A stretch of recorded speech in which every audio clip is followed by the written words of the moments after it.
Good afternoon, everyone, and welcome to our program today about the versatility of solar and everything that solar can do in our communities and in other communities.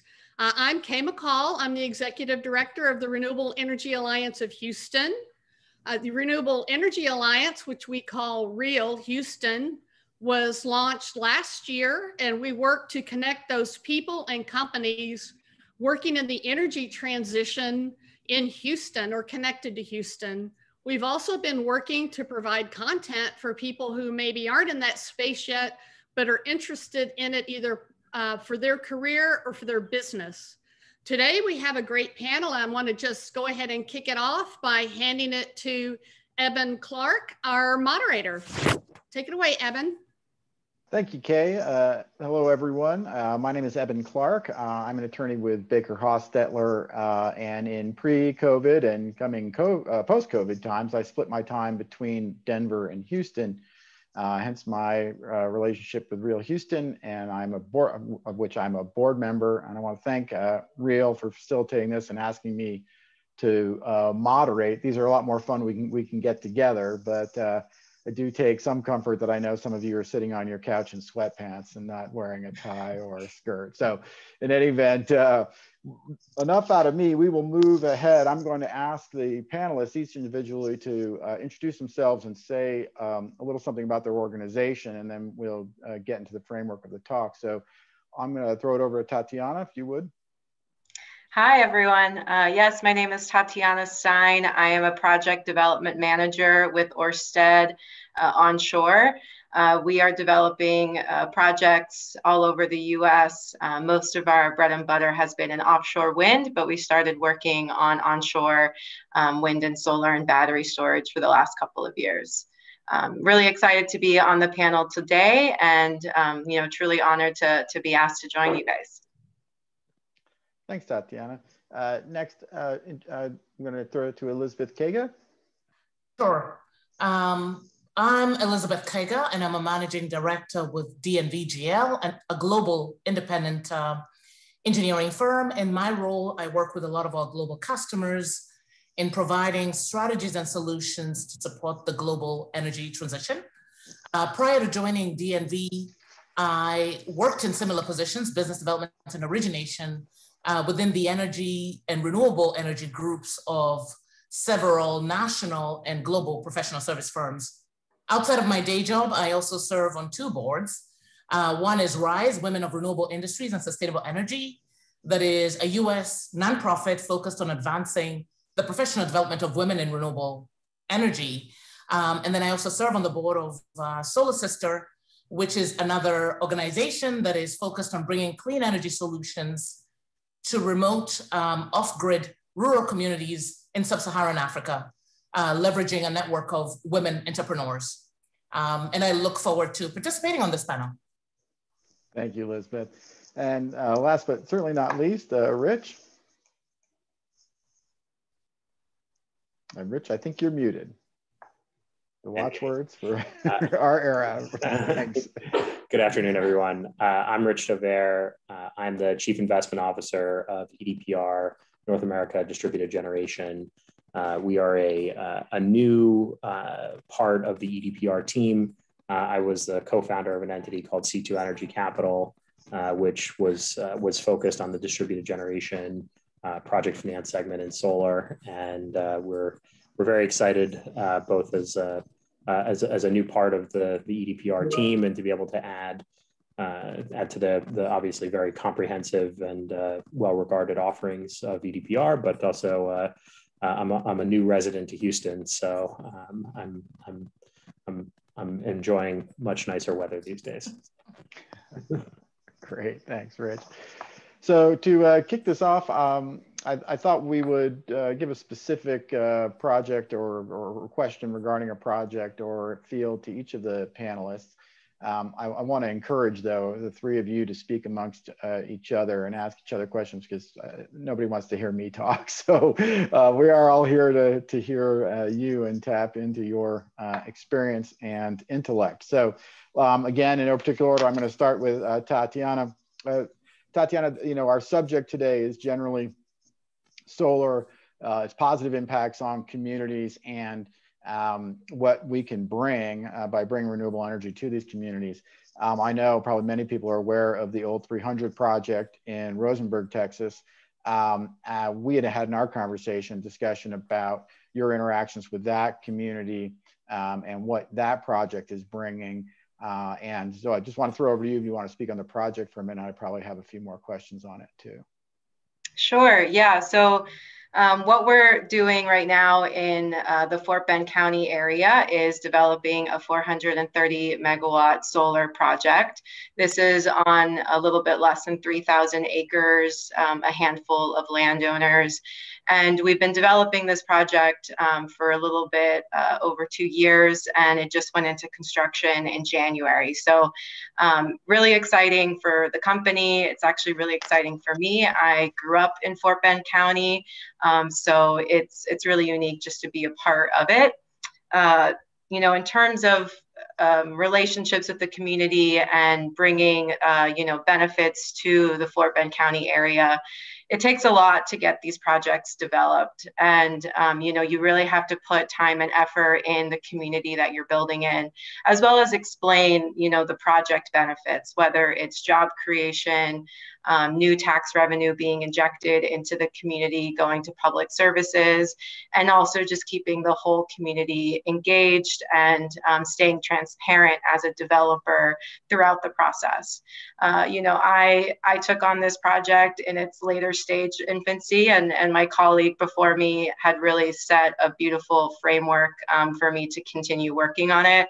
But it involves speaking with local civic leaders, that's with Fort Bend County, the Economic Development Center, as well as the landowners nearby the project that aren't actually receiving the infrastructure, but are still neighbors to the site. We also worked with Needville ISD, the superintendent, to get agreements in place and provide information of how this project will benefit them. And then, of course, you know, the landowners benefit, and these landowners are local, which means money gets injected back into the community, you know, based on their benefits, whether it's the local gas station, you know, the restaurants that they, you know, usually go out to eat. And then the jobs, construction jobs are pretty critical, 200 to 300 jobs for this project. And these are new people coming into the area as well, injecting new revenue to the community. Oh, that's great. Yeah, and from my experience, a lot of what I do is, you know, greenfields or raw land development for solar. And I've run into, and I think you have from our conversations, we operate sometimes in the wake, positive and negative, of the oil and gas industry. And I've had a note from our conversation that a lot of people find fossils familiar, while renewables are a little new to them. Can you speak to what you've done with communities and landowners, you know, to get the renewable industry, get them comfortable with the renewable industry? Yeah, absolutely. It's really unique, actually, because these projects can get developed, even a solar project that takes up so much of the land adjacent to a drill pad that already exists, to well infrastructure. So we, you know, as we begin conversations with landowners, we explain that to them. We don't say it's one or the other. They can be in tandem, and we, you know, create leases and surface use agreements to accommodate, you know, both types of infrastructure. I was actually driving out, you know, to Matagorda County a few months ago, and I saw all of these different technologies on one person's property: a wind turbine, natural gas, and a drill pad. So it's very much possible. It just requires some education, and it does take, you know, a conversation or two to be had with that landowner to really explain that all of these forms can be used. You know, additionally, we work with operators, you know, fossil fuel, gas, oil operators to design a project that accommodates their infrastructure, since their infrastructure was there first. That's also a similar question that we receive, but we get these crossing agreements or encroachment forms signed by all the key pipeline operators, whether it's Kinder Morgan, Phillips 66, DCP, just very common names that you hear. So that's something that the development team does, and we like to have these agreements in place with those operators before before starting construction in that area of the land. Yeah.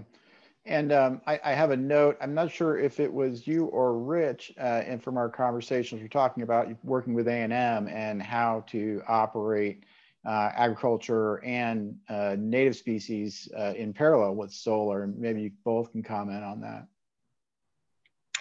Yeah, from an Ørsted standpoint, we are working with Texas A&M, Kingsville specifically, to design solar projects that help with pollination and ensure that a habitat, an environmental situation is beneficial to the entire landscape. So that's something that's new for our company, and we're excited to develop this research. We're not doing it at this facility in Fort Bend County. However, with a couple of more years of research with them and one of their graduate students, we will be able to add some new knowledge into the industry for other folks to utilize. Thanks, Tatiana. And Rich, in working in distributed, you've done something similar with trying to promote co-use of your projects? Yeah, actually, we had a very fun project where we were installing pollinators on a Walmart, on a ground mount site next to a Walmart distribution center in South Carolina. And we've had some really, really great success with it, both in terms of just the environmental impact and also just how the community responded to it, how the industry responded to it. And that's, that's a pollinator project, but we have a 7 megawatt in Florida that, a good portion of our budget for mowing was actually eliminated because it's being grazed on by sheep. It is absolutely, in addition to the environmental optimization, it is a financial optimization. So, and I think that you're going to see more and more about this. There are other examples of it. We have a 1.7 megawatt floating solar array in Windsor, California, where it's installed on top of a wastewater treatment plant, and the treated water evaporation rates can be down by upwards of 50%, as well as providing a major electric discount for the customer. So we're excited to see these types of other elements to solar, because I think that there's a gestation. This is I mean, even from your perspective as a lawyer, I mean, if you're an oil and gas project finance lawyer, you probably aren't so busy, or at this point, your law firm is retitling your group as the energy project finance, including renewables. And renewables for the big law firms is still is a bigger and growing business. It has moved definitely from a niche application to gold-plated schools because of property taxes getting paid, and that is also there's what the Biden administration calls the human infrastructure element of it, but all the way through towards a multilateral win on the environmental side, and we are just getting started. I mean, it's sort of fun and exciting. From the education standpoint, because I've been in some of these conversations, but I can imagine from Tatiana's perspective, there's almost too much you want to express to the landowner of the opportunities that you can do. It becomes overwhelming. So you actually have to temper yourself in terms of all the great community and environmental and other benefits that you sort of forget about the fact that this is a piece of land that if it didn't have solar there, they probably weren't going to be making very much money leasing it, and the fact that you're generating clean energy. And that becomes, in a very strange way, relative to the airtime of the conversation, secondary. Yeah, and I think one of the advantages of solar has a predictable income stream for the landowner, not some speculation. But we're talking about, as you were saying, bringing various benefits to the communities in which we're building projects. I want to turn to Elizabeth and talk with her about both DNV, because I know DNV is very focused on expanding globally in an inclusive fashion. But I think many of us are very interested in Solar Sister and what your organization is doing in sub-Saharan Africa, and the opportunity of solar to work in these more remote locations and promote growth in those areas and really social benefits. So do you want to talk about that a little bit? Sure. So DNV, as I mentioned at the beginning of the conversation, is an independent engineering firm with global offices. Obviously, the focus on the energy transition is a big one for the company, and we've been very focused on moving the needle in the communities and the countries where we operate. Regarding my involvement with Solar Sister, a lot of that work is specifically tied to sub-Saharan Africa.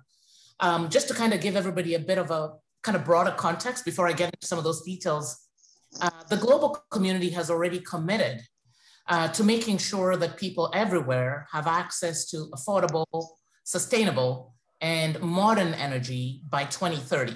And this commitment is captured in I think it's called the SDG 7 goal. And this goal is particularly significant in Africa, and more so in sub-Saharan Africa, where over 600 million people don't have access to electricity, and then about 1 million don't have access to clean cooking fuels. In my opinion, and I think that of the rest of the world that is working on that, this monumental challenge to me stands alongside all the conversations around climate change and some of the efforts that have been discussed in that area. The good news is that the transition to renewables is not only feasible in sub-Saharan Africa, but it's actually happening as we speak. And so, there've been obviously recent advances in deploying renewable energy technologies, driving down costs, getting a lot of the governments and the private sector involved. And it is within this particular context and climate that Solar Sister operates. So in terms of the work that Solar Sister does is, we're focused as an organization on off-grid communities. And so that tends to be rural communities in sub-Saharan Africa. The solutions that we're bringing are, we're not deploying huge megawatts of solar. The practicality here is being able to tailor our solutions to homes, but also being able to focus more on mini grids and things like that that are more practical in that setting. And so we work with the private sector as well as the public sector. So some of the work that we do is funded by different agencies within, European and the US government, as well as private sector companies through their foundations to get some of this work done. I don't know how much you want me to go into detail on specific projects, but that kind of gives you a bit of a context and flavor for the efforts of Solar Sister and, how that organization operates within sub-Saharan Africa. Maybe I can ask I do have to say just one more thing, sorry, that I should have specified. A part of the reason why I keep saying sub-Saharan Africa, it's also important that we understand that there's no such thing as the African market, because I've had people talk about that. Because every country and the regulatory environment within every country is different. So even though Solar Sister operates currently in Tanzania, in Kenya, and in Nigeria, it's not the same environment. So we always have to be sensitive to that fact as well. And I'm sorry, Richard, I think I interrupted something that you were going to say. Yeah, please go ahead, Rich. I'm curious. Do you feel that I think there was a lot of coverage, a lot of discussion about the leapfrogging capability of moving in the African market, if I may, of cell phones rather than laying analog phone lines. Do you feel that distributed gen has the ability to have sort of the similar type of functioning leapfrogging capability in its deployment in specific instances, whether it's a sub-Saharan market or African market generally? Yeah. Yes, 100%. And I think that's really going to be the focus going forward. I don't think anybody, well, very few people, if any, are thinking of this as a sort of robust grid infrastructure kind of build out. Mm-hmm. I think doing this in a sort of distributed and leveraging that kind of model within the continent is more practical. I think it's actually best positioned to accelerate that deployment. And so I think a lot of the organizations that are doing on deploying it in that fashion, including some of the US aid funded organizations like Power Africa, I think are also focusing on that sort of approach. Yeah, it's great. I mean, it goes back to some of the earliest applications, like just in my memory of solar, its ability to operate out in remote locations. And without that infrastructure, as Rich referenced, and I do quite a bit of telecom work as well, and it's the same thing. You can build a single location that's going to serve locally without laying a bunch of wires and taking a bunch of time. It's actually cost effective. And then also, I think there's parallel routes between positive economic impacts and obviously positive social impacts. You know, we really can bring both along. Yeah, and just to just one other quick, yeah. Because Rich Rich used the example of the telecom industry. Those two are also playing together really well, right? With deploying, you know, companies like M-Copper that are active in Kenya have used the accessibility and how the telecom side of things is pretty mature to facilitate payments, for example, for some of the solar programs that they deploy. So it is a good point that you brought up, Rich, because those two, not only are they going to look very similar in terms of deployment approaches, but I think they'll also play very well together in terms of financing and just how people pay for that access. Oh, that's great. Would you mind, Elizabeth, do you have one project you can just give us a quick synopsis of what that looks like, what the impacts are, how it went? I mean, I think we're all very curious about, again, how you're executing on these, how Solar Sister is executing, and what the impacts are, the positive impacts are. Yeah, so in terms of the positive impact, the Solar Sister model is very focused on leveraging exclusively women entrepreneurs. So the way that we deploy those clean energy solutions, creating economic opportunity for those women to be part of the, you know, for lack of a better word, business development, but also how we get some of those products and solutions to market. And so the positive impact there is obviously that it creates some element of economic empowerment for those women, you know, which obviously translates into a lot of other positive stories that are very, you know, that you can read about on the Solar Sister website. But that's one tangible aspect is just being able to leverage that network of about 5,000 women across the continent to deploy those solutions and services, and by default, create some sort of economic opportunity for a lot of women, especially in rural communities that have very limited options. That's great. Well, thank you, Elizabeth. And I just wanted to hop over to Rich, because I think that actually makes a really good segue into Rich's experience in building C2 Capital, merging into EDPR NADG, my current favorite acronym, and again, how that entrepreneurial growth runs in parallel to the benefits that your distributed group is bringing to the communities it's operating in, Rich. And I believe you're muted. Yeah, no, look, I think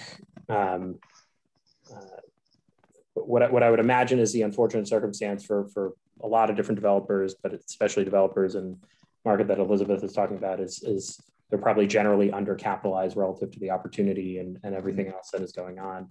I will say that that wasn't totally so different from an experience that C2 was. I mean, C2, we built organically.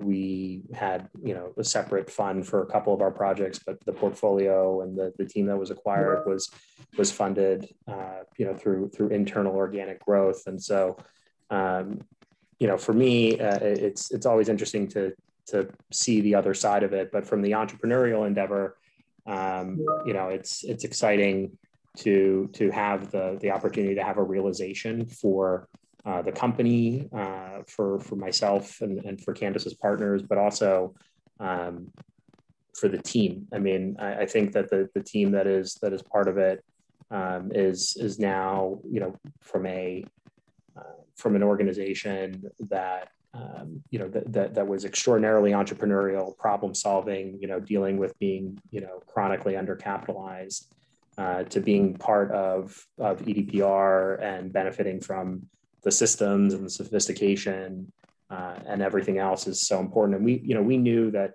our problems, money wasn't going to solve all of our problems. It was much more dynamic than that.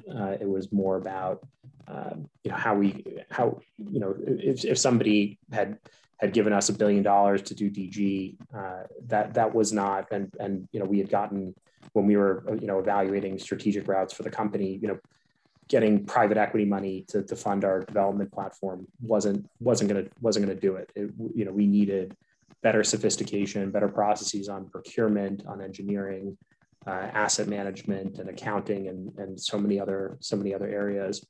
And you know, even leading up to the last final weeks in the transaction, to, you know, where you know, everything is a scramble and we're closing all sorts of, you know, capital facilities. Being part of EDPR is just a different world, and it's much calmer. It's much more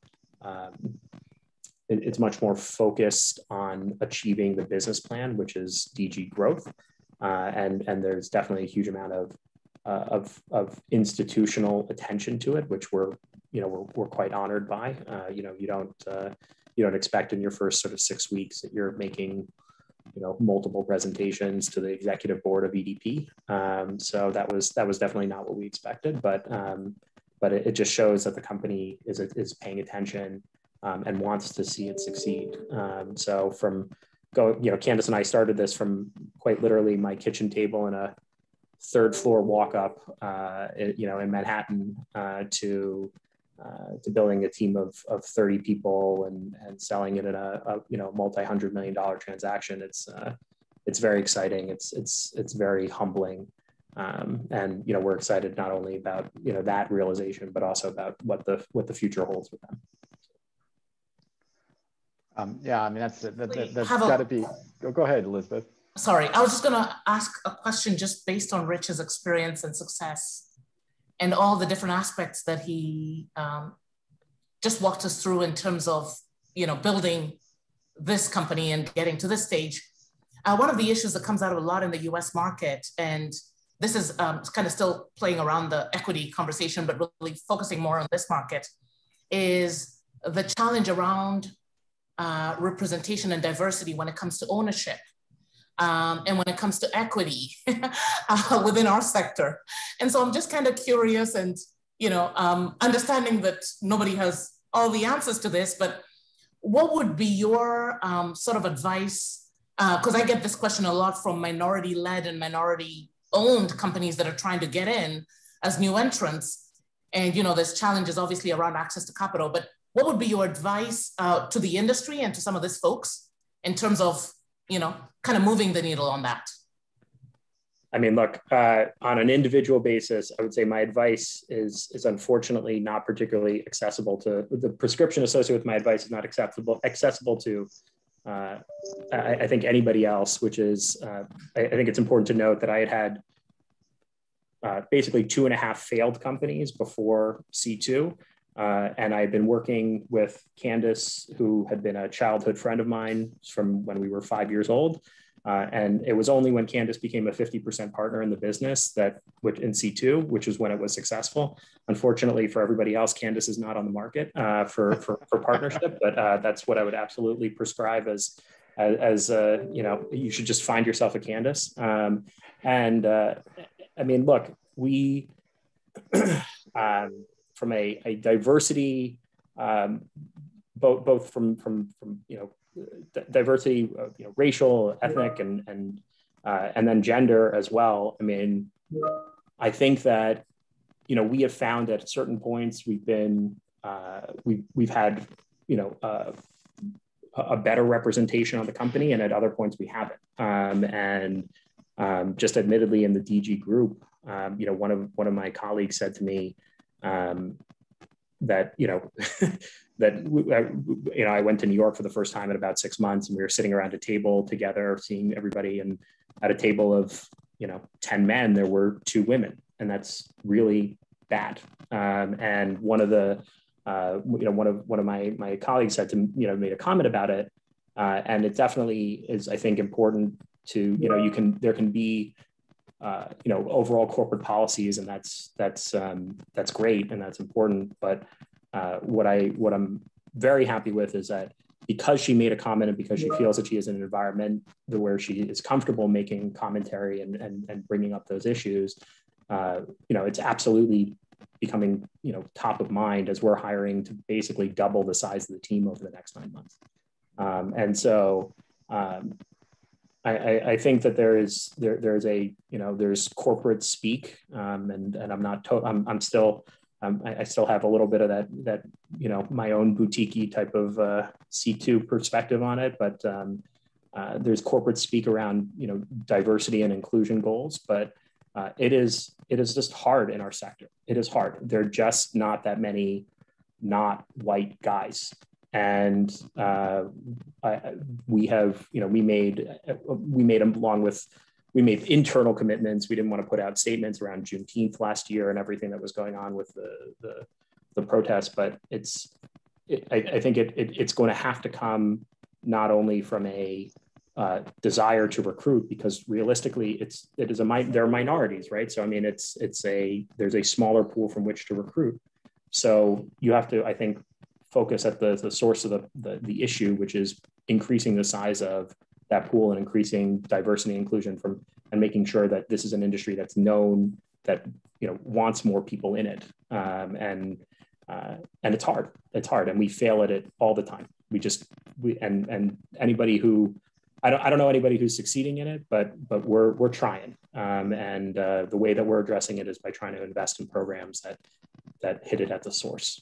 Yeah, and Rich, I think that's a good point to transition to something that you and I spoke about, which is EDPR's commitment to a climate finance fund. And if you would just tell us actually, we had one question, which was for a quick definition of DG, which maybe distributed generation. A lot of us know what that means, but if you would give us a thumbnail on that. And then I'd like to hear about EDP. I think everyone would like to hear about EDPR's dedicated climate fund internationally, and how those funds are targeted to get out to underserved communities. Also, on the DG answer, the technical definition of DG is sub 20 megawatts AC, which is the mandate of our DG group here. But it's that sort of becomes more on the larger end, sort of small utility scale. For us, there's definitely a big concentration on customer sited solutions as well as community solar. And as part of the solution toolkit, which can be sort of systems in the sub 10 megawatt range on the community solar side of things. So DG, the simple way of thinking about it is, I think, just sub 20 megawatts AC. But what we're doing is really trying to focus most aggressively on customer, direct customer type solutions, rather than a 20 megawatt project that's doing a QF type of PPA. So maybe we'll circle back to the question about the climate finance fund, because I feel like Tatiana hasn't said anything in a while. So we'll swing back over because we had 2 specific questions actually for you, Tatiana, and then I think we can bring the same questions to the rest of the panel. The first was, you started your career as a chemical engineer, and one of the things Real Houston is trying to do is facilitate people in this transition. So someone asked if you could speak about how you made that transition from your prior career into working in renewables. Yeah, absolutely. Yeah, so I went to school as a chemical engineer, and I also got my first master's at that same time in public policy.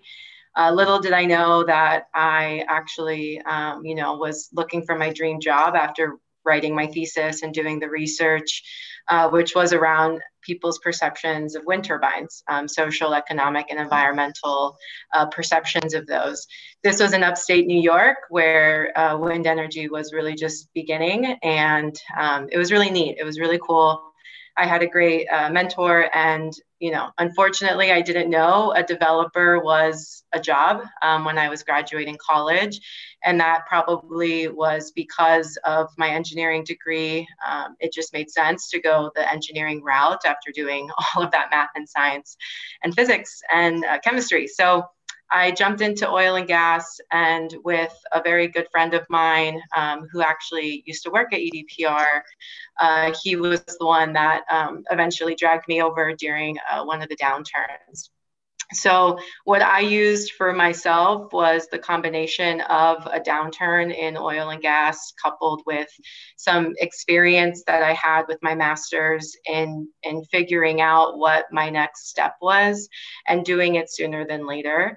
I really utilized my network and the people in that network to teach me and educate me that there is something other than what you originally go to school for, and something that really brings you passion.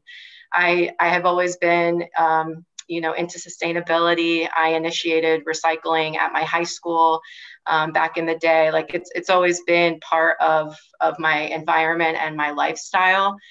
So it made sense quite quickly that doing something that I loved, like renewable energy, was where my passion lied and where I was going to be the best, in my career. Like me, Tatiana Stein, was going to be the best professional doing something that I love. So I think it takes a community for you to really figure it out. You're not in this alone, and being able to reach out to the people around you to gauge what the next step is for you. If it is in renewables, to find those people, find those mentors, and search for the opportunities to make the switch. Thanks. But we actually had a related question for Rich, which was after building a startup, at what point is it appropriate to approach a larger organization about a merger, or maybe get approached by a larger organization? So similarly, how did you build in your career to where you've gotten now? Well, I will say, Tatiana, I just coincidentally, I wrote my undergraduate sort of ultimate paper on nuclear power and public opinion. So wind power, interesting and similar wrap. But we can write part 2 together, how they can work in tandem. well, go ahead, Rich. I don't think you got to finish, but I've got a question for you, Tatiana, on that. We'll come back. Sorry, go ahead, Rich. I will say that this is partially an answer to that and partially a segue to this, which is I guess you should, if you want to go to a bigger institution, you should be prepared to write a lot more memos. So that's definitely a bigger part of my life these days, but the extent of my writing. But look, when we founded C2, the original company name was C2 Special Situations Group. And what we focused on were distress projects that were difficult from a credit standpoint, difficult from a size standpoint, and difficult from a timing and implementation standpoint. The reason why we changed the company name to C2 Energy Capital is because that's just what they call distributed generation these days.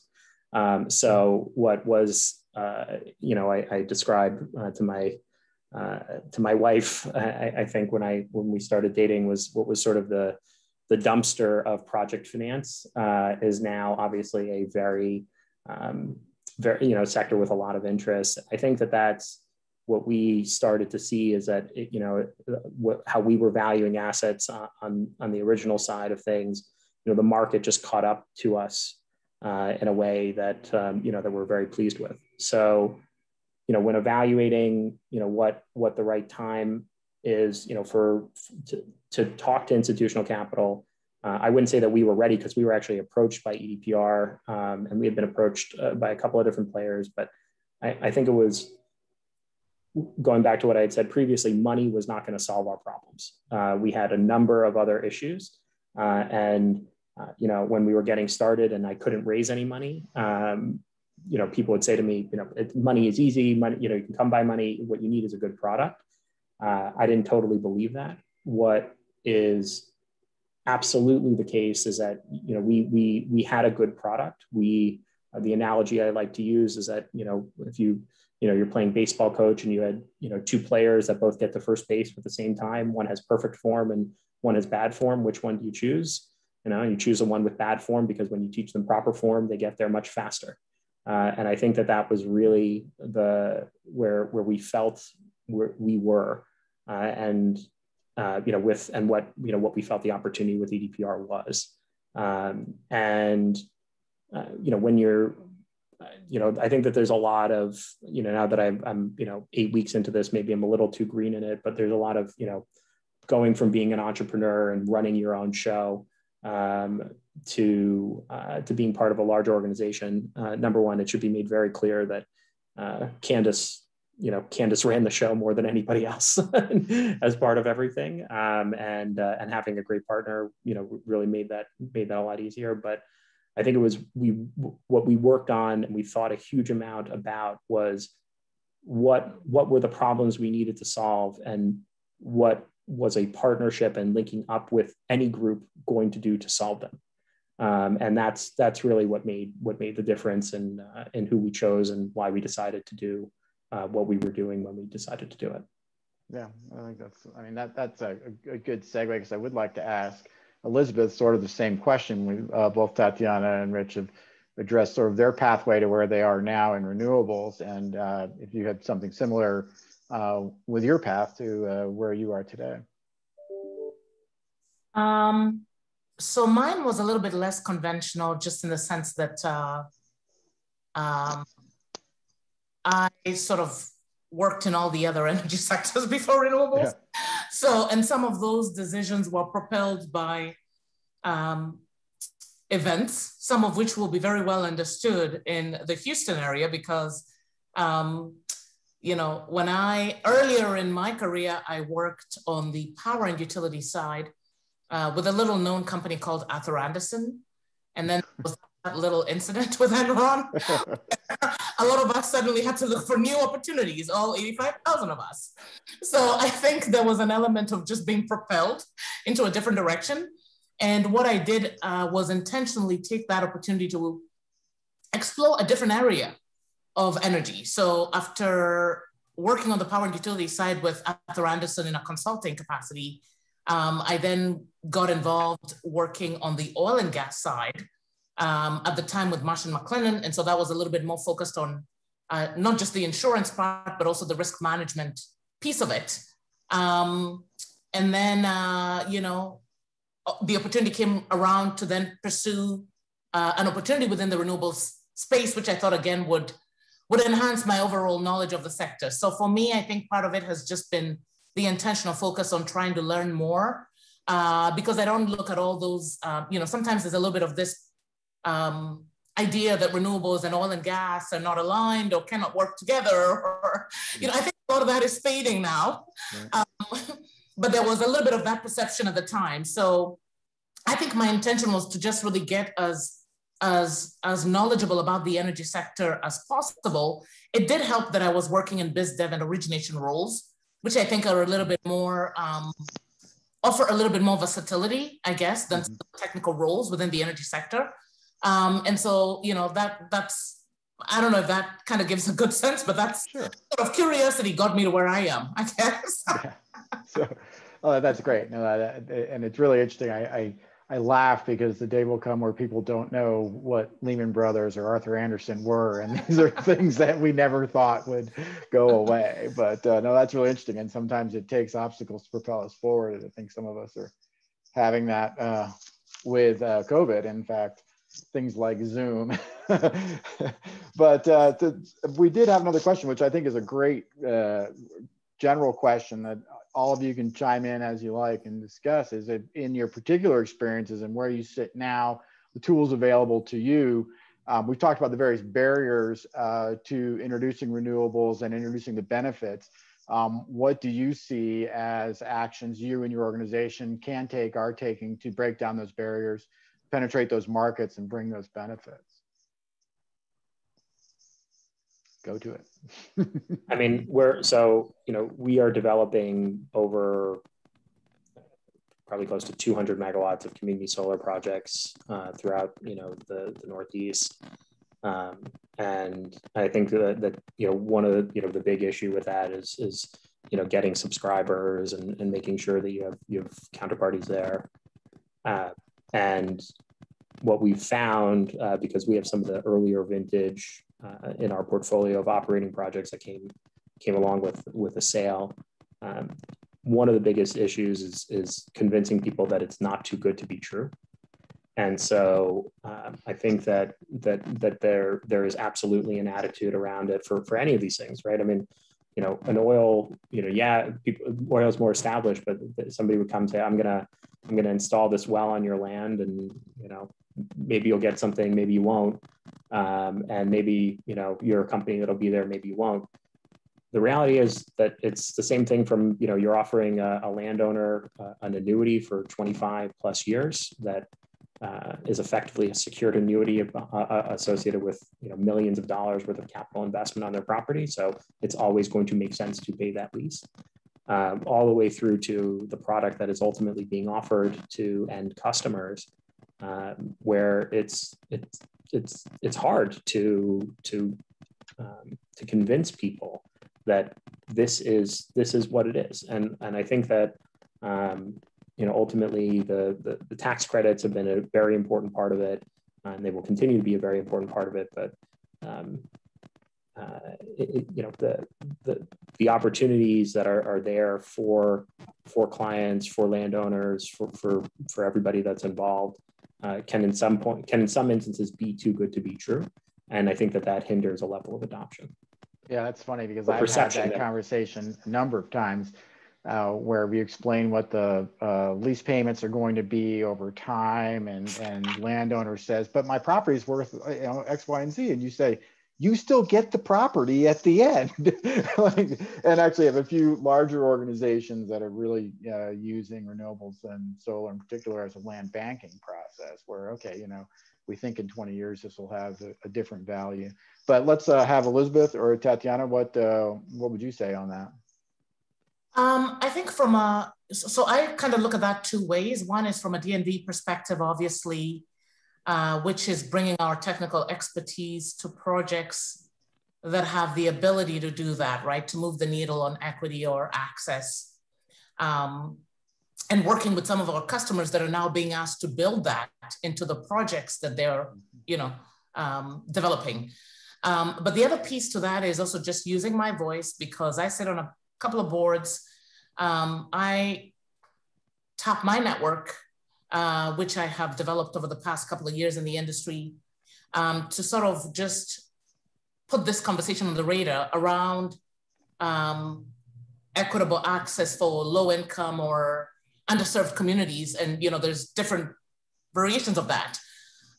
So I've had those conversations most recently, and, some folks that are attended that session, was a very interesting conversation, for example, with JP Morgan and US Bank, that in addition to many of the other things that we talked about, like lowering some of the credit score requirements around community solar to make it feasible for some of the folks that just can't meet those requirements, either from a financing perspective or just the way that credit scores play out in our communities, and trying to remove some of those barriers. To also exploring, which I found very interesting, the fact that both banks have a vested interest in affordable housing. A lot of them are active in different tax credit markets like affordable housing, and are there synergies, for example, that they can tap with the developers that they work with on the affordable housing side to make sure that they're thinking about, whether it's energy efficiency or solar. That they're thinking about these things as they develop some of those projects. So, part of it is just having that conversation and being able to put our heads together to figure out how we lower those barriers. And I think it's going to take a lot of different stakeholders, whether it's, public, private. The barriers are multifaceted. So I think the solutions will have to be, there's physical barriers, there's market and financing barriers, there's policy barriers. So I think, trying to figure out how we all kind of get together collectively to lower some of those barriers, I think is what I've spent a lot of my time focusing on over the last couple of months. Oh, thanks. And Tatiana? Yeah, I'll hit on this from, a development standpoint and making sure that people are aware of the perceptions that exist, around the technology. It's going to really take a team as we enter, 2021 and see Biden's plan come into action. I think we're really going to see more and more players in the industry, whether it's a company like Ørsted of that size or someone smaller that's trying to build and make some revenue off of our projects or these types of projects. You're going to have to stay innovative and creative with the problem solving. Doing development is not just, there isn't just a development handbook that you can give to someone to become a developer. It takes a lot more than just plan A and hoping that plan A works. You have to come up with plan B and C. So if you have someone that's uninterested, how are you going to solve that to make sure that this project is a success? Or at what point do you jump out of that county or that community and say, you know what, they're not interested, that's totally fine. Let's move somewhere else so that you can, keep the budget within reason in this early stage development or these greenfield projects. So I think having an understanding of what those risks are and what your strategy is hopefully going to be, and also being agile when that strategy doesn't work out in your favor, and coming up with the next best solution. And you need to have the team support. So, top-down management style really needs to be at play so that you as a developer can kind of play with these risks and understand how you can edit it so that maybe the mayor wants, something new for his community and he'll let you build there or kind of accommodate the ordinance in that county to ensure that this project comes to life. You need to be ready for those types of conversations as well and know what your company is comfortable with doing. Yeah, that's great. You touched on a few things. Thank you. That I've been in my experience. One, with what we do, because I'm much more obviously on the development side. With what we do, you'd think they would all be very regular, and aspects of them are regular. But what I love about development is that there are always unique challenges. There are always something a little different. And then, in my experience with doing some DG projects, actually in West Texas, we were embraced by the governments of these small towns in a way that people would not have guessed. And once you explain them to people, when the people in power, so to speak, they said, "Wait, this is a win-win. This is great," And again, it was similar to that situation I explained, where we said, "Well, okay, here's your municipal land, and you'll get it back. We'll take our stuff away, or continue." But I do want to get to a question because we got it on the Q&A and Zoom here, and I know we're coming down to the end, but it's very much on Real Houston's goal. And the question is very simple. I have the person says, I have 40 years experience in oil and gas as senior project manager. How can you recommend that I get into, or what would you recommend for me to get into the renewable sector? And it is as one of the missions of Real Houston is to assist with the energy transition, as we've talked about. But from the panelists, what would you recommend to this individual? One of the key things I would say is showing off that you really want to be in this industry. So whether that's taking a certification, taking a class, signing up with a different type of company, whether it's like a legal firm, to take an hour class, lunch and learn about the industry, and then posting that on your resume or showing it off on your resume and like the objectives.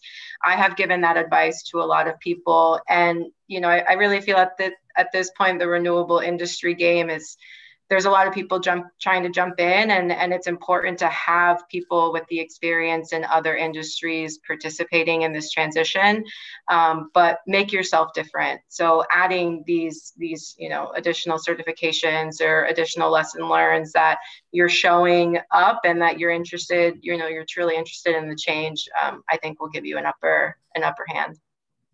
Thanks. Yeah, I mean, I think that's actually spot on.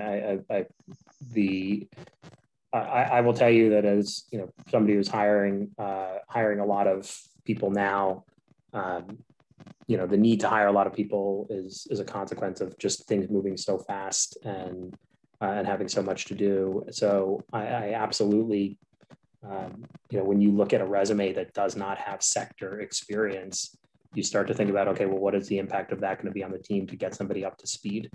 And so to the extent that they're, I think Tatiana's, that's totally spot on, in terms of not only demonstrating, but it's demonstrating not necessarily a sincere interest, because if you're applying for a job, presumably you have a sincere interest, but more that you are, that you're doing things that make it so that, that getting up to speed and the training element is compressed, because things are so fast moving that it can be hard to take that on. And so, yeah, I mean, I actually, I'm gonna use that myself when we get, in terms of feedback for when we get people that are applying, because we get a lot of people from oil and gas, and there's so much that is applicable, but I don't speak oil and gas, right? So I don't know how to necessarily translate it into the same vernacular. But if you do, and you take advantage of some of there's so many courses and everything else that is out there, it would be that's great.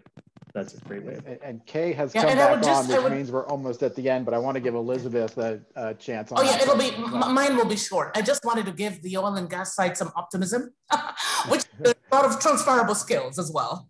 So one of the things that we've been doing within DNV, which in addition to being very focused on renewables, also has a legacy oil and gas business, obviously, is hybrids of those solutions. So as issues emerge around carbon capture, for example, or even offshore wind, there's a lot of transferable skills from the oil and gas side that would still apply. So I think one of the things to keep in mind is those skills are still usable in certain regards, and looking at areas where you can replicate or transfer those skills, I think is also something to keep in mind.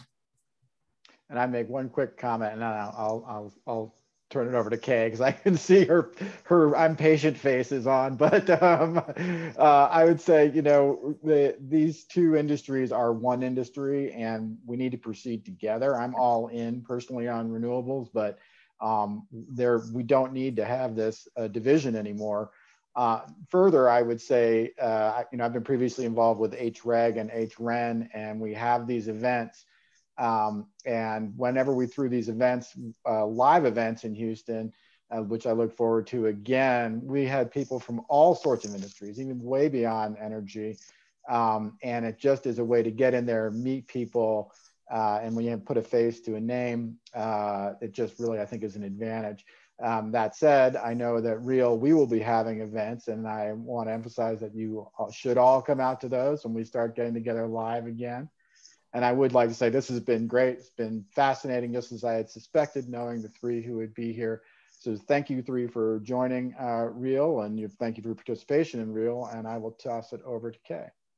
Yes, thank you so much. What a great discussion. And I'll echo what everybody else said about for those who are interested in moving into the renewable energy space. I came from oil and gas also, moved full-time 12 years ago. And it's, the curiosity, the investment in learning is going to be very important. But what's going to be most important is sustained growth of the industry, because as sustained growth of renewable industry continues, then it's going to there's just going to be more and more opportunities. But meanwhile, follow REAL. And we've had online events where we work to connect people who were not in oil and gas, who were in oil and gas with people in renewable energy. We'll continue doing that, but we're getting close to having those in-person events, and you can come and hopefully come and meet Rich and Elizabeth and Tatiana and Eben and others, because the industry needs you, and we look forward to having a space for you. But please be patient as it grows to be able to accept your skill sets. And we will continue to work with the renewable energy companies to help them understand the skill sets, as oil and gas workers work to understand what the jobs and companies are in renewable energy. But thank you very much to Eben both for your board service and Baker Hostetler's support of the Renewable Energy Alliance, and for this just amazing panel. I was just entranced the whole time. I could have listened for another hour. Thank you so much. May 19th, we have another intriguing panel coming up on private equity and infrastructure funds and their role in the energy transition. And we will have representation from Brookfield and NCAP and JP Morgan and Greentown Labs. And that looks to be another good one. So keep following us. But meanwhile, have a great day and hope to see you again at another event. Thank you so much. Thank you, Kay. Thank you, Therese. Thank you.